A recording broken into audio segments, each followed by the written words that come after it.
যারা বাচ্চাদেরকে পুতুল কিনে দেন তাদের জন্য সতর্ক বার্তা। এই পুতুলের ভিতরে কিন্তু বদ জিন ঢুকে আপনার বাচ্চাকে ক্ষতি করতে পারে। এটা অনেকে বিশ্বাস করতে চায় না। বর্তমানে আধুনিক সায়েন্স, বিশেষ করে চিকিৎসা বিজ্ঞান যারা সায়েন্স নিয়ে গবেষণা করে, তারা এই জিনদেরকে বিশ্বাস করে না। তবে অবশ্যই জিন জাতি আছে, এটা আল্লাহ তাআলা পবিত্র কোরআনুল কারীমের ভিতরে নিজেই বলে দিয়েছেন। মানুষের ব্যাপারে একটা সূরা রয়েছে সূরাতুন নাস, জিনদের ব্যাপারে একটা সূরা রয়েছে সূরাতুল জিন। সুতরাং এটা অনেকে বিশ্বাস করতে চায় না। অনেক সময় আমরা ছোট বাচ্চাদেরকে পুতুল কিনে দেই, পুতুলের ভিতরে কিন্তু অনেক বদ জিন বাসা বেঁধে তারপরে আপনার বাচ্চাকে ক্ষতি করতে পারে।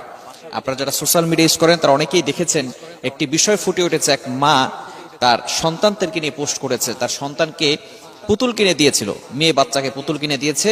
পরবর্তী সময় তার মেয়ের বাচ্চার শরীরে খামচির দাগ দেখা গিয়েছে। আমি যদি পোস্টে আপনাদেরকে পড়ে শোনাই তাহলে আপনারা বুঝতে পারবেন।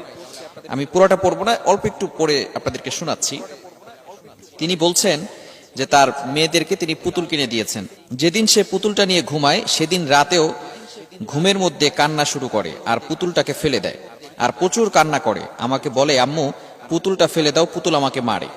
আমি তো ভাবছি ছোট মানুষ হয়তো মনের ভুল বা স্বপ্নে কিছু দেখে, কিন্তু কাল রাতের ঘটনা আর আজকে যা দেখেছি তাতে আমি রীতিমতো অবাক হয়েছি।